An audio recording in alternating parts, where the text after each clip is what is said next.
श्री गुरुचरित्र अध्याय 20. श्री गणेशाय नमः. श्री सरस्वते नमः. श्री कुलदेवताय नमः. श्री गुरुभ्यो नमः. नामधारक शिष्याने सिद्धमुनींच्या चरणास भक्तिभावाने वंदन केले आणि त्यास विनम्रतापूर्वक सांगितले, हे सिद्धमुनी, मी आपणास माझी विनंती ऐकावी असे नतमस्तक होऊन आर्जव करीत आहे. औदुंबर क्षेत्री गुप्तरूपाने राहिलेले श्री गुरु गाणगापूर येथे आल्याचे आपण सांगितले. योगिनी सुवर देऊन या स्थानास ते कीर्तिरूपाने प्रकट करते झाले. येथील औदुंबर हा कल्पवृक्ष आहे असे आपण म्हणाला तेव्हा त्याची कृपा कुणावर झाली याविषयी विस्ताराने सांगावे. शिष्याचे बोलणे ऐकून आनंदित झालेले सिद्धमुनी औदुंबराचे स्थानमात्म्य विस्तारपूर्वक सांगू लागले. ते म्हणाले, बाळ ऐक. श्रीगुरूंची लीला काय आणि किती म्हणून सांगावी. त्यांचे सदा सर्व काळ औदुंबर क्षेत्री वास्तव्य आहे, ज्याचे नावच मुळी औदुंबर कल्पवृक्ष आहे. जेथे श्रीगुरूंचे वास्तव्य आहे तो इच्छित फलप्राप्ती करून देणारच. त्याचे महात्म्य अपरंपार आहे, त्या जाणून घेणे सर्वस्वी अशक्य आहे. तरीही हे शिष्योत्तमा, त्याविषयीचा एक दृष्टांत तुला सांगतो. शिरोळ नामक एका गावी गंगाधर नावाचा वेदाभ्यासी ब्राह्मण राहत होता. त्याची पतिव्रता पत्नी शांत व सुशील होती. मात्र वारंवार तिला होणारे पुत्र मृत्युमुखी पडल्याने ती दुःखी कष्टी होती. तिला 5 पुत्र झाले आणि लागलीच निधनही पावले. या कारणाने तिने अनेक देवांना याविषयी नवस केला, मात्र तरीही तिची संतती काही केल्या टिकेना. अनेक व्रत वैकल्ये उपाय झाले, मात्र तिचे पूर्वकर्म वाईट असल्या कारणाने तिची संतती जगत नव्हती आणि त्यामुळेच ती अधिकाधिक दुःखी कष्टी राहत असे. कर्माचे परिणाम काय होतात याविषयी तिला सांगणारी अपतिष्ठ मंडळी तिला पुत्रशोक होण्याकरिता कोणती पातके कारणीभूत ठरतात याविषयी देखील सांगत असत.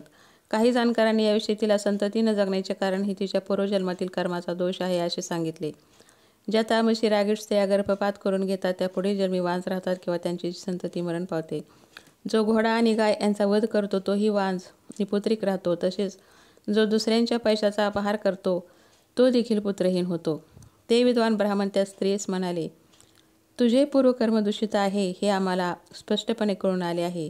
तेव्हा आता आम्ही जे काही सांगतो ते लक्षपूर्वक ऐक. तू मागील जन्मात शौनक नावाच्या एका ब्राह्मणाकडून कर्ज घेतलेस. ते कर्ज त्याने परत मागितले असतानाही तू दिले नाहीस. तो ब्राह्मण लोभी होता. त्याने द्रव्यापोटी आत्महत्या केली. त्यामुळे तो पिशाच योनी जन्मला. तोच ब्राह्मण तुझा गर्भ नष्ट करीत आहे किंवा तुझी जन्मलेली संतती मारित आहे. हे तुझे कर्म तुझ्या जन्मासोबतच तुझ्याकडे आले आहे. त्याच बघण्याशिवाय पर्याय नाही. त्या ब्राह्मणाचे हे बोलणे ऐकून ती स्त्री दुःखी झाली. तिला पूर्वजन्मातील कर्माचा पश्चाताप झाला. तेव्हा तिने त्या ब्राह्मणाचे चरण धरले आणि त्याच्यासमोर हात जोडून ती करुणापूर्वक विनवणी करू लागली. मी दुराचारी पापिनी आहे, दुष्कर्मात बुडाले आहे. हे स्वामी, आता तुम्हीच माझा उद्धार करा. तुम्हीच काय तो उपाय सांगा. माझ्या विष समान पातकामुळे माझ्या संततीचे भक्षण चांडाळाने केले आहे. तेव्हा त्यावरील उपाय आपणच मला सांगावा. अशी विनवणी ती करती झाली. त्यावर तो ब्राह्मण तिला म्हणाला, तू ब्राह्मणाच्या धनाचा अपहार केलास म्हणून तो ब्राह्मण मेला आणि पिशाच झाला. हे ब्रह्महत्येचे घोर पातक आहे. तो जेव्हा मरण पावला तेव्हा त्याची उत्तरक्रिया देखील केली नव्हती. त्यात गतजन्मी तू त्याच्या द्रव्याचा अपहार केलास. तेव्हा त्याचा उद्धार आता तूच कर. तूच त्याची उत्तरक्रिया कर आणि त्याच्या गोत्रातील ब्राह्मणांना 100 मुद्रा दानरूपाने दे. त्यामुळे तुझे सर्व काही योग्य होईल. मात्र हे कार्य तू एकनिष्ठतेने कर. सोबतच कृष्णा नदीच्या तीरावर तू 1 महिना वास्तव्य कर. पंचगंगेच्या संगमावर अनेक तीर्थे आहेत. तेथे तू औदुंबर वृक्षाची आराधना कर. पापविनाशी तीर्थामध्ये स्नान कर. औदुंबराला 7 वेळा स्नान घाल. श्री गुरुचरणावर अभिषेक कर आणि पुन्हा काम्य तीर्थामध्ये स्नान कर आणि श्री गुरुचरणांची विधीपूर्वक पूजा कर. हे व्रत तुला भक्तिभावाने एकचित्ताने 1 महिना करावे लागेल. हे स्थान श्री गुरु नरसिंह सरस्वतीचे आहे. त्यामुळे तुझे दोष नक्की जातील आणि तुझी संतती दीर्घायुषी होईल. हे व्रत नित्य नियमाने 1 महिना केलेस की त्यानंतर शौनक गोत्री ब्राह्मणास बोलावून त्यास 100 मुद्रांचे दान कर. सर्व कार्य त्या ब्राह्मणाच्या नावाने केल्यास तुझे मन निर्मळ होईल. तुझे कष्ट सफळ पूर्णत्वास येतील आणि श्री गुरुनाथ तुला नक्कीच तारून येतील. मनामध्ये नित्य श्री गुरु स्मरण करून आणि श्री गुरुचरणी जपजाप केल्याने तुझी पापे धुवून जातील आणि ब्रह्मसंबंधाच्या त्रासापासून तू कायमची मुक्त होशील. त्या विद्वान ब्राह्मणाचे बोलणे ऐकून ती स्त्री चिंतित झाली. 100 मुद्रा एवढे धन कोठून आणावे ही चिंता तिला ग्रासू लागली. मी देहास कष्टवेन, झिजवेन, महिनाभर उपास तपास करेन, गुरुसेवा करेन, मात्र धनाची जुळाजुळ करणे मला कसे शक्य व्हावे. असे मनात आलेले विचार तिने त्या ब्राह्मणास सांगितले. त्यावर ते विद्वजन म्हणाले, बाळ, तुला धन जमा करणे शक्य नसेल तर तू निर्मळ मनाने केवळ श्री गुरुचरणांची सेवा कर. श्री गुरु तुला तुझ्या पातकापासून मुक्त करतील. सध्या त्यांचे वास्तव्य औदुंबराच्या नजीकच आहे. ते कृपाळू आहे. ते तुला ब्रह्महत्येपासून नक्कीच मुक्त करतील. तुला जितके द्रव्य देणे शक्य आहे तितके द्रव्य तू श्री गुरुचरणी अर्पण कर. ब्राह्मणांनी सुचवलेला उपाय ऐकून समाधान पावलेली ती स्त्री लागली श्रीगुरूंना भेटावयास निघाली. पापविनाशी तीर्थ संगमावर तिने स्नान केले. औदुंबराला 7 वेळा स्नान घातले आणि प्रदक्षिणाही घातल्या. नंतर तिने काम्य तीर्थावर स्नान केले. श्री गुरुचरणांची पूजा केली, त्यास प्रदक्षिणा घातली आणि उपवास केला. याप्रमाणे सतत 3 दिवस त्याने वरील उपचार केले असता तिच्या स्वप्नात कर्ज देणारा ब्राह्मण आला आणि तिच्याकडे 100 मुद्रा मागू लागला. अजूनही द्रव्य दिले नाहीस तर मी तुझा जीव घेईन, तुझा वंश पुढे वाढू देणार नाही. तू विनाकारण हे जे कष्ट करीत आहेस ते वाया जातील. तुझ्या वंशात पुत्र आहे तरी कुठे, असे म्हणून तो ब्राह्मणरूपी पिशाच त्या स्त्रीला स्वप्नात मारावयास निघाले. ती स्त्री भयभीत झाली आणि औदुंबराच्या मागे लपावयास गेली. तेव्हा तिच्या दृष्टी श्रीगुरू आले असता ती स्त्री श्रीगुरूंच्या मागे लपली. श्रीगुरूंनी तिला अभय दिले आणि त्या पिशाच्य ब्राह्मणाला अडवून विचारले, हिला का मारतोस? तेव्हा तो ब्राह्मण म्हणाला, हिने मागील जन्मी माझे द्रव्य घेतले आणि परतही दिले नाही, त्यामुळे मी प्राणत्याग केला. स्वामी, आपण कृपाळू आहात, आपण सर्वांना समान जाणता, तेव्हा माझ्या या शत्रूविषयी पक्षपात करू नये.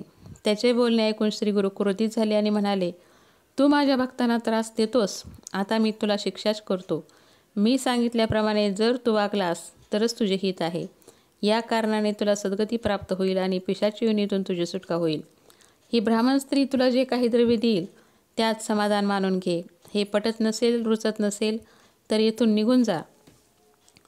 मी माझ्या भक्तांचे वंशोवंशी जन्मोजन्मी रक्षण करणार आणि करीत आहे. तू पुन्हा इथे आतलास तर मात्र मी तुला शिक्षा करेन. श्रीगुरूंचे बोलणे ऐकून तो पिशाचरूपी ब्राह्मण शरण आला आणि म्हणाला, स्वामी, मला आपले दर्शन घडले, आता आपणच माझा उद्धार करा. ज्याने माझा उद्धार होईल असे योग्य ते आपण करावे. मला चांगली गती मिळावी याकरिता आपण जी आज्ञा कराल ती मी पाळीन. त्यावर श्रीगुरू त्या ब्राह्मण स्त्रीस म्हणाले, आता जे काही तुझ्याकडे आहे ते तू या ब्राह्मणाला अर्पण कर. श्रीगुरू ब्राह्मणाला म्हणजेच पिशाच्याला म्हणाले, ही स्त्री तुझे क्रियाकर्म करेल, त्यानंतर 10व्या दिवशी तुला मुक्ती लाभेल आणि सद्गती प्राप्त होईल. हे विप्रस्त्रिये, तू याच्या नावाने अष्टतीर्थामध्ये स्नान कर. औदुंबरास 7 दिवस स्नान घाल, म्हणजे तू तात्काळ ब्रह्महत्येच्या दोषापासून मुक्त होशील. तुझे येणारे पुत्र आणि कन्या दीर्घायुष्य होतील. अशा रीतीने स्वप्न पूर्ण झाले. ती स्त्री जागी झाली आणि स्वप्नाची आठवण होताच ती आश्चर्यचकितही झाली. मनातल्या मनात तिने श्रीगुरुमूर्तीचे स्मरण केले. श्रीगुरूंच्या सांगण्यानुसार तिने 10 दिवस आचरण केले आणि 10व्या दिवशी त्या ब्राह्मणाचे क्रियाकर्म केले, त्यामुळे त्या ब्राह्मणास सद्गती लाभली. दुसऱ्या दिवशी श्रीगुरू त्या ब्राह्मण स्त्रीच्या स्वप्नात आले आणि तिच्या ओटीमध्ये 2 नारळ घालते झाले आणि म्हणाले, आता तू पारणे कर, तुला पुत्रप्राप्ती होईल आणि पुढे तुझा वंशही वाढेल. व्यर्थ चिंता करू नकोस. श्रीगुरूंच्या सांगण्यानुसार त्या ब्राह्मण दाम्पत्याने पारणे फेडले तेव्हा श्रीगुरू तिथे प्रकट झाले. ज्याप्रमाणे परिसस्पर्श घडताच लोखंडाचे सोने होते, त्याप्रमाणे श्रीगुरू कृपेचा परिसस्पर्श होताच ती स्त्री पातकमुक्त झाली, निष्पाप झाली.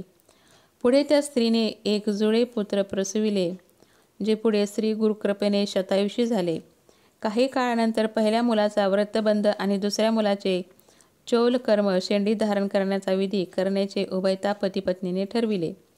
पुत्र 3 वर्षाचा झाल्याने मातापित्याने त्याचे चौलकर्म उत्साहाने आणि समारंभपूर्वक करण्याचे योजिले. मोठ्या उत्साहाने त्यांनी समारंभाची तयारी केली. मात्र आदल्याच दिवशी मध्यान्ही मुलाची प्रकृती बिघडली. एकाहून एक अशा अनेक व्याधी असतात, त्यातील धनुर्वात या पीडाकारक व्याधीमुळे बालक त्रस्त झाले. बालकाचे अवयव वाकडे तिकडे झाले, डोळे भयंकर दिसू लागले. तो बालक 3 दिवसापर्यंत या आकस्मिक व्याधीशी झगडत होता. 4थ्या दिवशी मात्र तो बालक मरण पावला. त्यामुळे त्याचे मातापिता अपार शोक करू लागले. आक्रोश करीत आपले मस्तक जोरजोराने जमिनीवर आदळू लागले. उरावर दगड आपटून घेत राहिले. मातेने जमिनीवर अंग झोकून दिले. ती निश्चेष्ट झाली, देहभान विसरली आणि पुन्हा सावध होऊन डोळ्यातून आसवे गाळत रडू लागली, आक्रोश करू लागली. तिने स्वतःच मुलाच्या प्रेतावर झोकून दिले. मायेच्या पाशात गुरफटलेली ती माता प्रेताला कवटाळून रडत होती आणि बडबडत होती, माझ्या राजा बाळा, मला सोडून कारे निघून गेलास, पुढे खेळावयास कुठे खेळावयास गेलास? लवकर धावते माझ्या प्राणप्रिय लेकरा, मी तुझे गुण कसे विसरू? तू माझ्यासाठी आनंदाचा ठेवा आहेस. तुझे लढीवाळ मधुर बोलणे मी कशी विसरावे? तुझ्यासारख्या सुस्वरूप सुंदर मुलगा मला पुन्हा कुठे भेटेल? स्वप्नामध्ये आनंदाचा ठेवा मिळावा आणि जागृती येताच दिसेनासा व्हावा, तसे तुझ्याविषयी झाले का रे? मला याआधी 5 पुत्र झाले, मात्र त्यापासून तू निराळा आहेस. तुला गर्भरूपाने धारण केले तेव्हापासून माझे मन आनंदले होते. मला उत्तम डोळे लागले होते. मी कधीही दुःखी झाले नाही. पुत्र होईल या आशेने मी नित्य आनंदात होते. मला पुत्र होईल असा वर श्रीगुरूंनी दिला होता. श्रीगुरूंच्या वरदानातून हा पिंड जन्म घेणार हे जाणवल्याने मी आनंदात होते. जेव्हा मी तुझ्यासाठी प्रसविले तेव्हा मला अपार सुख प्राप्त झाले. तूच माझा रक्षण करता या भावनेने मी तुझा अखंड प्रतिपाळ केला. आमच्या वृद्धपणाचा आधार म्हणून आम्ही तुझ्यावर विसंबून राहिलो. या भावनेने मी तुझा अखंड प्रतिपाळ केला, मात्र तूच आम्हाला एकटे सोडून जातास, हे योग्य नाही. माझे आजवरचे सर्व दुःख मी तुला पहिल्यांदा बघितले तेव्हाच विसरले. तूच आमचा तारणहार आहेस म्हणून तुझ्यावर विश्वासून राहिलो. अशा प्रकारे रडत बेकत नाना प्रकारे दुःख व्यक्त करीत ती स्त्री शोक करीत होती आणि उपस्थित मंडळी तिचे सांत्वन करीत होते. जे देव दानव आणि ऋषीश्वरांनाही चुकले नाही, जे ब्रह्माने साक्षात ललाट लेखाच्या रूपाने लिहिले आहे, तेच अटळ आहे. त्यास टाळणे शक्य नाही. परमेश्वराचे देखील अनेक अवतार झाले आणि निमाले. मग आपण तर बोलून चालून मर्त्य नाशिवंत मनुष्य देही, आमचे तरी काय होणार? लोकांचे बोलणे ऐकून त्या मातेस दुःखाचे कड अधिकच येते झाले आणि ती म्हणाली, हे दोन्ही पुत्र मला फलस्वरूप दीर्घायुषी म्हणून प्राप्त झाले आहेत. भूमंडळात प्रसिद्ध असणाऱ्या औदुंबर क्षेत्री वास्तव्य करणाऱ्या श्री नरसिंह सरस्वती मला वरदान स्वरूपात हे 2 पुत्र दिले आहेत. त्यांचे आशीर्वचन खोटे कसे ठरेल? एक वेळ मला मरण येऊ, मी माझ्या मुलासह स्वतःचा प्राणघात करते, असे म्हणत ती श्रीगुरूंचे स्मरण करू लागली.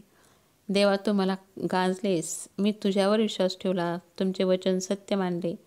तुमच्या सत्य संकल्पावर मी विश्वासून राहिले, मात्र तुम्ही माझा घात केला. मग मी तुम्हास विश्वासघातकी का म्हणू नये? तुम्ही श्री नरसिंह सरस्वती त्रयमूर्तीचा अवतार आहात. श्रीगुरू आपणच ध्रुव आणि बिभीषण यांना वरदान दिले, हे खरे कसे मानावे?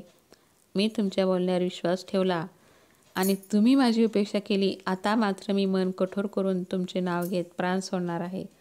लोक तुमच्यापाशी येतात, राहतात, तुमची सेवा करतात, औदुंबरास प्रदक्षिणा घालतात आणि अनुष्ठाने करतात. मीही अनुष्ठान केले, मात्र त्याचे काय फळ मिळाले? आता तुमच्या स्थान महात्म्यावर विश्वास कसा ठेवावा? तुम्ही आमचा घात केला, अशी तुमची कीर्ती सर्वत्र पसरेल. त्यामुळे तुमची भक्ती करणाऱ्यांना तुमच्याविषयी पुढे भरवसा कसा काय वाटेल? ब्राह्मणाचे देणे चुकविले या कारणाने तुमचे चरण धरले, मात्र तुम्ही भक्त म्हणून मला स्वीकारल्यानंतर असे मध्येच टाकून देणे धर्माच्या दृष्टीने योग्य ठरते काय? वाघाला घाबरून गाय दुसऱ्या कुणाच्या तरी आश्रयाला जावी आणि त्यानेच त्या गायला जेवे मारावे, अशी माझी गत झाली आहे. किंवा एखादा कुणी पूजा करण्यासाठी देवळात गेला आणि देऊळच त्याच्या अंगावर पडल्याने तो मरण पावला. त्याचप्रमाणे हे स्वामी, माझाही असाच विश्वासघात झाला आहे. हे देवा, तू माझ्या मुलाचे रक्षण केले नाहीस. अशा रीतीने तो दिवस आणि ती रात्र त्या ब्राह्मण स्त्रीने दुःखाचा आकांत मांडला. दुसऱ्या दिवसाची सकाळ उजाडली तरी देखील ती कोणाची ऐकेना. सकाळी ब्रह्मवृंद तिच्यापाशी जात म्हणाला, हा मूर्खपणा सोडून दे. हे दुःख उपयोगाचे नाही. जे ज्या समयी होणार आहे ते ते घडते. जे घडणार आहे ते प्रमादिकासही चुकवता येत नाही.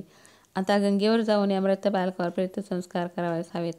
त्यांचे बोलणे ऐकून त्या स्त्रीने मुलाचे प्रेत पोटाशी धरून आक्रोश मांडला. माझ्यासहित या प्रेताला अग्नीच्या स्वाधीन करावे, अन्यथा मी या प्रेतास कोणालाही हात लावू देणार नाही, असे म्हणून तिने मृतपुत्रास उराशी कवटाळले. तेव्हा जमलेली मंडळी तिला म्हणाली, तू स्त्री नाहीस, कर्कश आहेस. प्रेतासह आपले प्राण देण्यामागे कोणते धर्माचरण आहे सांग बरे. आपल्या पुत्रासहित कोणी प्राण दिल्याचे आमच्या ऐकवात नाही. तू केवळ मूर्खासारखी बडबड करीत आहेस. आत्महत्या करणे हे मोठे पाप आहे. जमलेली मंडळी त्या स्त्रीची नाना प्रकारे समजूत काढत होती, मात्र त्या दुर्दैवी मातेने आपल्या पुत्रासह आत्मघात करण्याचा निश्चयच केला होता. तोवर दुपार झाली. ती ब्राह्मण स्त्री उपस्थितांना काही केला प्रेतास हात लावू देना. तसेच स्वतः देखील नदी तीरावर जाईना. तेव्हा गावामध्ये मोठी खळबळ माजली. त्याचवेळी तिथे एक ब्रह्मचारी आला आणि आत्मज्ञानरूपी उपदेश करू लागला. सिद्धमुनी नामधारकाला म्हणाले, पुढे काय नवल घडले ते ऐक. त्या ब्रह्मचार्याने त्या स्त्रीस आत्मज्ञानाचा बोध केला. तो ब्रह्मचारी अन्य कुणी नसून साक्षात मनुष्यदेह धारण करून आलेले श्री नरसिंह सरस्वतीच होते. सरस्वती गंगाधर म्हणाले, हे विस्तारपूर्वक कथन केलेले मनोहर गुरुचरित्र ऐकणारा नक्कीच सताविषी होईल. या अध्यायाचे जो कोणी भक्तिपूर्वक श्रवण करेल त्यास शरीरव्याधीचे भय उरणार नाही. तसेच त्यास पूर्ण आयुष्य लाभेल. हे माझे वचन सत्य मानावे. याप्रमाणे ब्राह्मण स्त्री संतानप्राप्तीचा लाभ करून देणारा, तिच्यावरील ब्रह्महत्येचे पातक दूर करणारा अध्याय समाप्त होत आहे. अशा रीतीने श्री गुरुचरित्रामृत ग्रंथातील परमकल्पतरू कथामधील श्री नरसिंह सरस्वती उपाख्यानाच्या अनुषंगाने सिद्ध व नामधारक संवादामधून घडणारा ब्रह्मसंबंध परिहाराचे वर्णन करणारा असा हा 20वा अध्याय पूर्ण झाला. हा अध्याय श्री गुरु दत्तात्रेयांचरणी अर्पण करीत आहे. श्री गुरुदेव दत्त. अवधूत चिंतन. श्री गुरुदेव दत्त.